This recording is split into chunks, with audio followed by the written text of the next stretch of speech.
ಈಗಾಗಲೇ ರಾಮಲಿಂಗಾರೆಡ್ಡಿ ರಾಜೀನಾಮೆ ಪತ್ರ ಕೊಟ್ಟಿರುವಂತದ್ದು, ಮತ್ತೊಂದು ಮಾಡಿರುವಂತದ್ದು, ಒಂದು ಹಾಸಿಗೆ ಅಂದ್ರೆ ಮುಳ್ಳಿನ ಹಾಸಿಗೆ ಮೇಲೆ ಅವರು ಮಲಗಿದ್ದಾರೆ.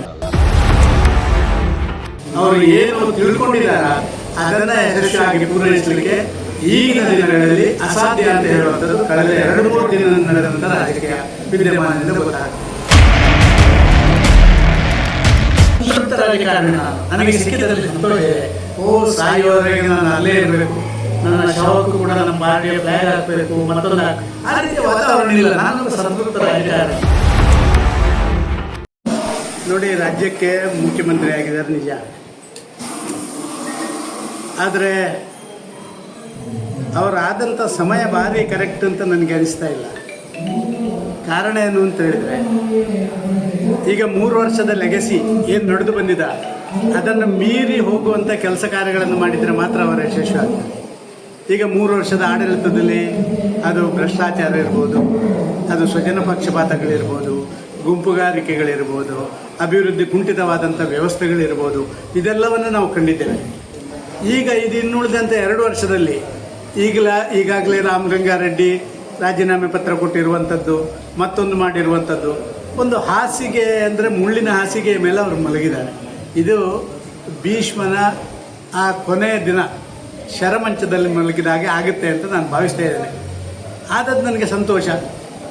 ಒಂದು ಒಕ್ಕಲಿಗ ಸಮುದಾಯದವ ಮುಖ್ಯಮಂತ್ರಿ ಆಗಿರುವಂಥದ್ದು ಮತ್ತು ಭಾರಿ ಸಮಯದಿಂದ ಅದಕ್ಕೆ ಪ್ರಯತ್ನ ಪಟ್ಟಿರುವಂಥದ್ದು, ಒಬ್ಬ ಛಲದಂಕ ಮಲ್ಲ ಆಗಿ ಅವರು ಅದನ್ನು ಯಶಸ್ವಿಯಾಗಿರುವಂಥದ್ದು, ಇದರೆಲ್ಲದರ ಬಗ್ಗೆ ನಮಗೆ ಗೌರವ ಇಲ್ಲ ಅಂತಿಲ್ಲ. ಅದರ ರಾಜಕಾರಣದಲ್ಲಿ ಅವರು ಏನು ತಿಳ್ಕೊಂಡಿದಾರ ಅದನ್ನು ಯಶಸ್ವಿಯಾಗಿ ಪೂರೈಸಲಿಕ್ಕೆ ಈಗಿನ ದಿನಗಳಲ್ಲಿ ಅಸಾಧ್ಯ ಅಂತ ಹೇಳುವಂಥದ್ದು ಕಳೆದ 2-3 ದಿನ ನಡೆದಂಥ ರಾಜಕೀಯ ವಿದ್ಯಮಾನದಿಂದ ಗೊತ್ತಾಗ್ತಿದೆ. ರಾಜ್ಯಸಭೆ ಆಕಾಂಕ್ಷಿ ನಾನು ಬಾರಿ ಹಿಂದೆ ಡಿಕ್ಲೇರ್ ಮಾಡಿದ್ದೇನೆ, ಯಾವುದು ಚುನಾವಣಾ ರಾಜಕಾರಣಕ್ಕೆ ನಾನು ಸ್ಪರ್ಧೆ ಅಲ್ಲ, ಯಾವುದೇ ಚುನಾವಣೆಗೆ ಸ್ಪರ್ಧೆ ಮಾಡೋದಿಲ್ಲ. ಇತರ ಯಾವುದೇ ಜವಾಬ್ದಾರಿ ಕೊಟ್ಟರೆ ಅದು ರಾಜ್ಯಸಭೆಗೆ ಹೋಗುವಂಥದ್ದು ಹೇಳಿದರೆ, ರಾಜ್ಯಪಾಲರಾಗುವುದು ಅಂತ ಹೇಳಿದರೆ, ನಾನೇನು ಸನ್ಯಾಸಿ ಅಲ್ಲ, ನಾನೊಂದು ರಾಜಕಾರಣದಲ್ಲಿ ಬೆಳೆದು ಬಂದವ. ಆದರೆ ಒಂದು ಸಂತೃಪ್ತ ರಾಜಕಾರಣಿ ನಾನು. ನನಗೆ ಸಿಕ್ಕಿದಲ್ಲಿ ಸಂತೋಷ ಇದೆ. ಸಾಯುವವರೆಗೆ ನಾನು ಅಲ್ಲೇ ಇರಬೇಕು, ನನ್ನ ಶವಕ್ಕೂ ಕೂಡ ನಮ್ಮ ಪಾರ್ಟಿಯ ಫ್ಲಾಗ್ ಹಾಕಬೇಕು, ಮತ್ತೊಂದು ಆ ರೀತಿಯ ವಾತಾವರಣ ಇಲ್ಲ. ನಾನೊಬ್ಬ ಸಂತೃಪ್ತ ರಾಜಕಾರಣಿ. ನನಗೆ ಸಿಕ್ಕಿದಲ್ಲಿ ಸಂತೋಷ ಇದೆ ಅದರಲ್ಲಿ. ಆದರೆ ರಾಜ್ಯ ಸಭೆಗೆ ಈಗಿರುವಂಥ ಚುನಾವಣಾ ಸಂದರ್ಭದಲ್ಲಿ ಒಂದು ಅಪೇಕ್ಷಿತ ಅಂತ ಬೇರೆಯವರು ಕೇಳಿದಾಗ, ಹೌದು ಅಪೇಕ್ಷಿತ ಹೌದು. ಆದರೆ ಅದಕ್ಕೆ ಬೇಕಾಗಿ ಎಲ್ಲೋ ಹೋಗಿ ಲಾಬಿ ಮಾಡುವಂಥದ್ದು, ಅದಕ್ಕೆ ಬೇಕಾಗಿ ಎಲ್ಲೋ ದೊಡ್ಡವರ ಹಿಂದೆ ತಿರುಗುವಂಥದ್ದು, ಇದನ್ನೆಲ್ಲ ನಾನು ಮಾಡಲ್ಲ. ನಾನು ಹೇಳಿಬಿಟ್ಟಿದ್ದೀನಿ, ಹೌದು ಕೇಂದ್ರದವರಿಗೆ ನಾನು ಇವತ್ತಿನ ಪರಿಸ್ಥಿತಿಯಲ್ಲಿ ಭಾರತೀಯ ಜನತಾ ಪಾರ್ಟಿಯಿಂದ ಒಬ್ಬ ಒಳ್ಳೆಯ ಅಭ್ಯರ್ಥಿ ಅಂತ ಅವರಿಗೆ ಅನಿಸಿದರೆ ಕೊಡಲಿ.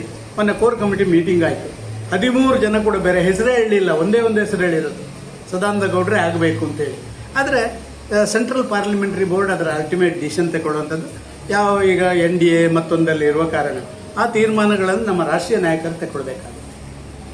ಸರ್, ಈಗ ಬಿಜೆಪಿಯಲ್ಲಿ ಕೂಡ ರಾಜ್ಯ ಅಧ್ಯಕ್ಷರದ್ದು ಬದಲಾವಣೆ ಆಗ್ತದೆ ಇದೆ ಅನ್ನುವಂಥ ಮಾಹಿತಿ ಇದೆ.